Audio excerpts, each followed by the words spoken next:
This will be an interesting one. Hello, precious treasures. I've been in PM with a few, and a lot of us are feeling good, but those that are in the darkness go further to the dark. So all of a sudden, we are there. We've been building to this, right? And the more light there is, the more dark there is. The balance, no matter what we do, it will always be like that. So the question is it possible to dissipate the darkness that's within each of our loved ones that are dark? I have to admit, a strong part of me feels the answer is no. The narcissistic ones that are so hell-bent and fixed and refuse to even admit they need to change, let alone will they change? No matter how much light we put into a dark, dense person, it just gets swallowed up. They feel good for a little bit, and then they just do it all over again. So the question is, do we keep trying? Or at least it is for me, because I seem hell-bent to never give up. I've read this as a Pisces in several areas. We never give up on the worst whatever. But we only have this one life. Is it worth it to keep living in the hell that another person continues and insists on living in? The ultimate question over and over again. And how many are at peace once they leave hell? We can make hell anywhere. I have gone with family to absolutely wonderful, happy events. Everyone around just happy. And my loved ones, sad-faced, angry, annoyed about whatever the latest thing is. It was always something. So much so that it made me, in the last 10 years, when I address somebody that has somebody like that in their life, or my own loved one, it seems like it doesn't matter what it is. If everything's going good in, say, the marriage, they'll be annoyed at the person behind the counter going too slow, or the person driving too fast, or the person driving too slow. It's been too calm, there's no war, I'm going to make one.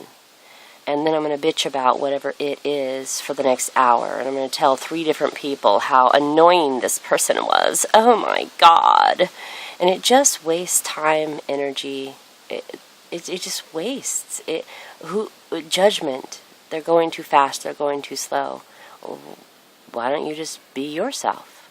So many are just wrapped up in their own, they don't even think of other people.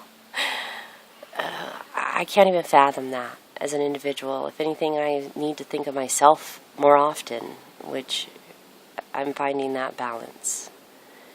But then I feel bad when I take that time, which is fascinating, just the person I am. So when I see somebody that really just never thinks of other people, it baffles my mind. And yes, I have loved ones that are like that, fully self-centered, could speak for 2 hours straight about themselves and everything that's going wrong, not even realizing it's causing it. But more importantly, who the hell cares? Think of the whole world right now. You have a cushy, abundant life. You have nothing to bitch about. To crawl out of that space as an individual from childhood on, how I've made it this long, I just don't know. And ultimately, how strong I am from it all. The main premise I wanted to get out, so let me get focused to that before this gets too long. Something that Daniel taught me quietly, and apparently I'm just not that person, and that's going to have to be okay. I knew this the whole time. Physical outlet is important. I used to work out 5 to 7 days a week to manage through, and worked 3 jobs, and went to high school, and then worked 3 jobs, and then started college and worked 2 jobs, and then only 1 job. Full-time, 40 plus hours easy a week, 50 sometimes. So I've always just worked and worked and worked out in between. But never to the degree of when my son, not last May, but the May before, he just one day we're sitting around the fire pit, and he says he wants to stick fight. He pulls his bandana over his eyes, and he says he's a blue belt. This lifetime, I'm going to get beyond blue belt. Okay, I think he was 4.5, 5 years old at most. And he wanted someone to spar with him, and I'd never done such a thing. And my husband had no interest whatsoever.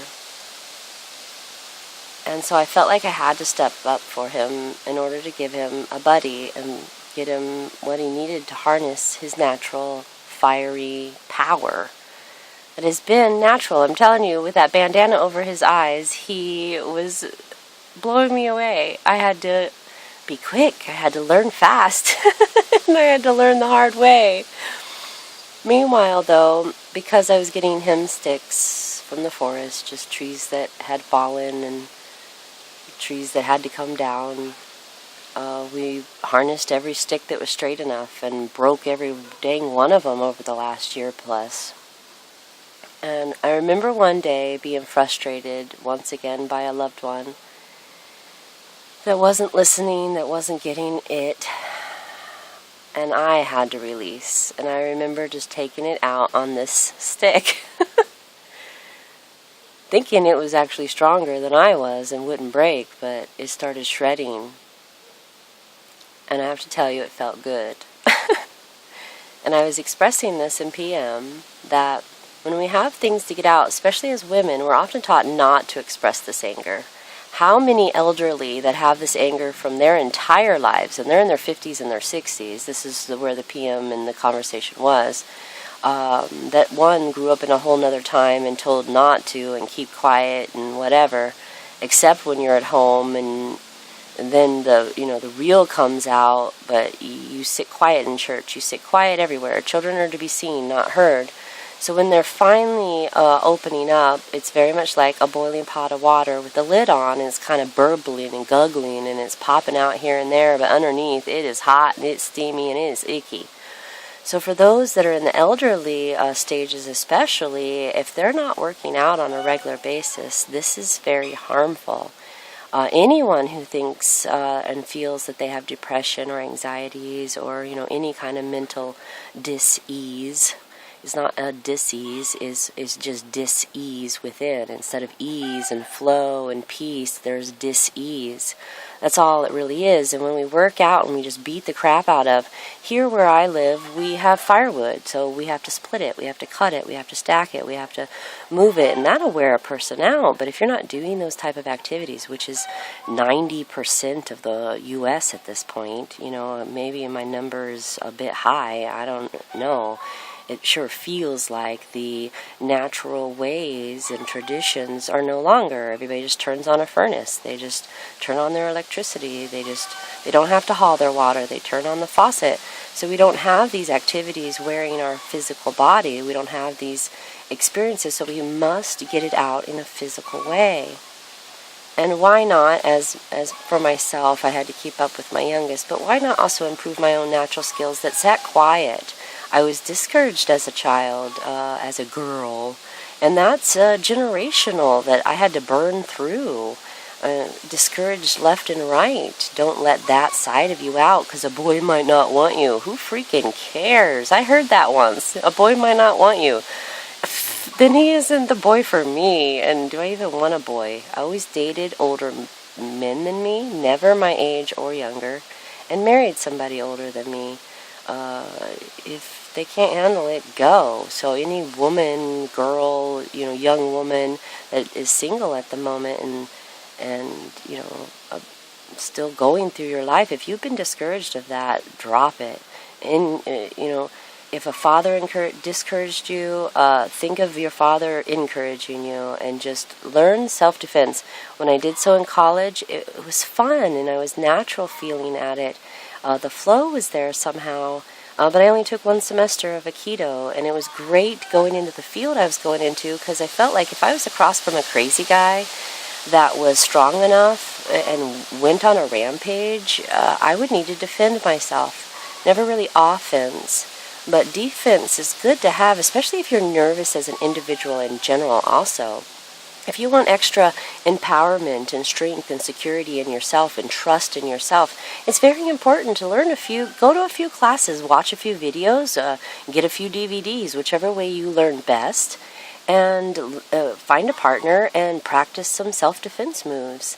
How to break a hold, how to wrap your elbow around just right and put them in a chokehold, how to trip, super easy. Even just simple ones will bring empowerment, and you go as far as you want to go. The more that I kept up with him, the faster I got, the more I loved it.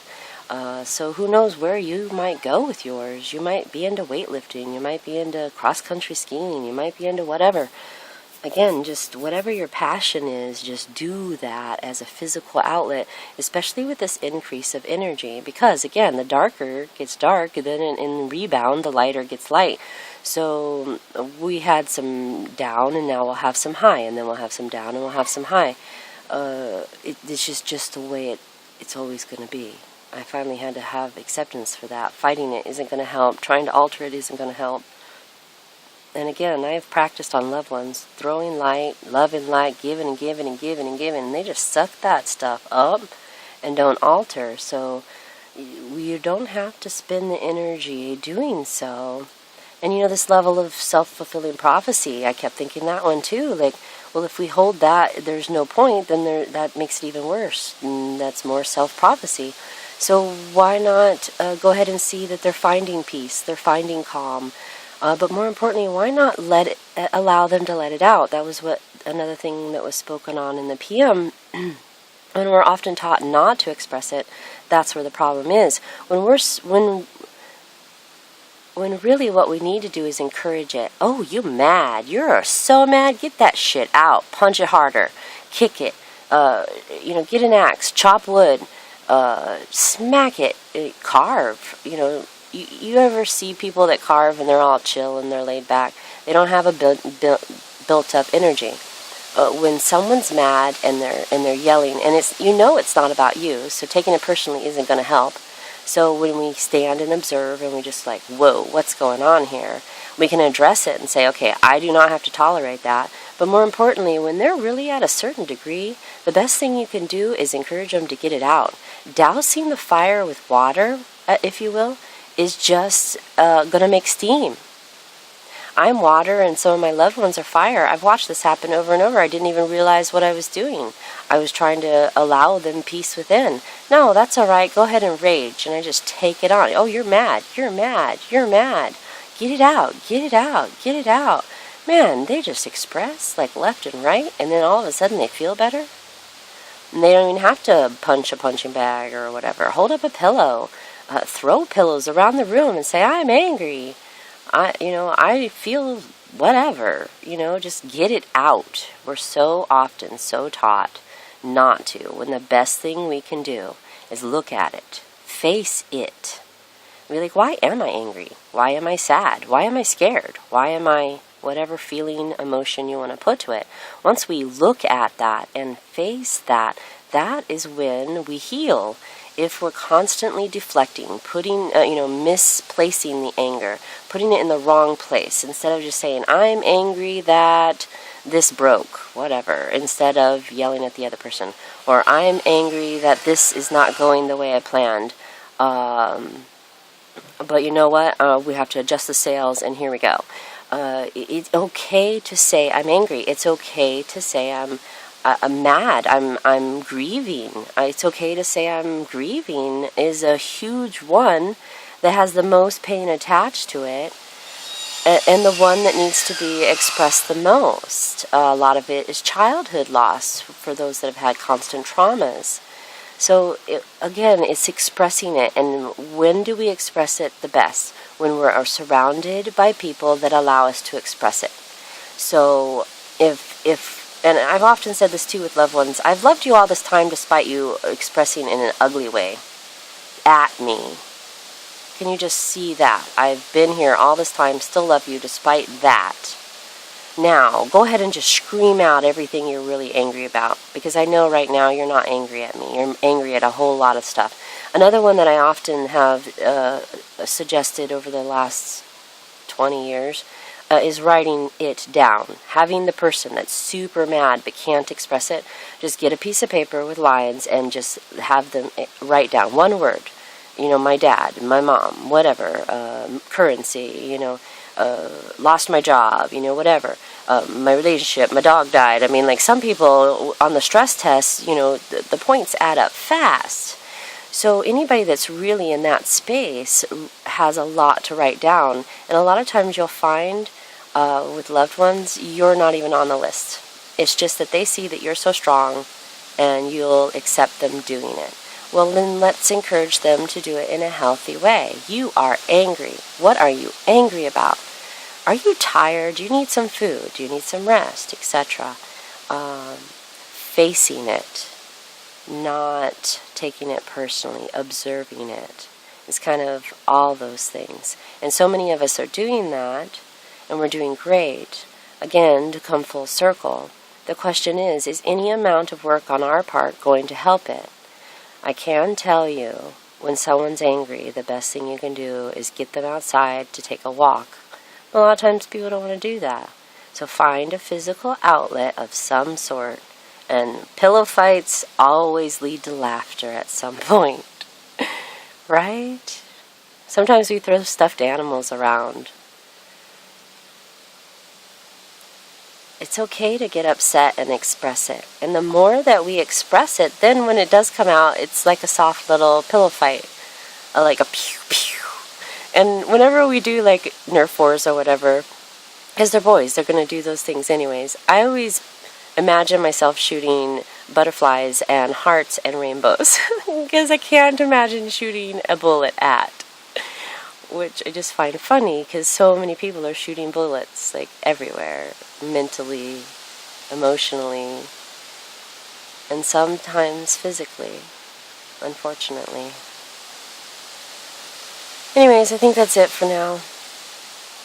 Maybe that will help somebody. If you got a lot of anger build up, punch a pillow. Some people say, it's not a good idea to do the violent side, to scream into the pillow. It just makes it worse.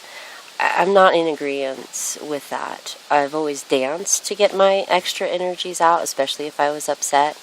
And then at the end, you're just so tired, you can fall asleep. All the good chemicals are moving around. Although I saw an article recently that made me think that twice. But I have to admit, after a workout, I feel freaking awesome. It's got to be something that's stimulated, and we're all chemicals and firing mechanisms. Maybe it's just the mechanisms are increased. The neurons in general have increased. Either way, physical outlet is important daily. And once you get, if you have somebody in your life that's got a lot of it built up, over time, it gets less and less and less once they have this safe place to express it in a healthy manner. That's the trick. In a healthy manner. Instead of an unhealthy manner. Dysfunctional. Alright, I do believe that's it. Such a lovely night. Thanks for watching. Let me know in the comments if this helps you. Alright. Much love, precious treasures. Enjoy.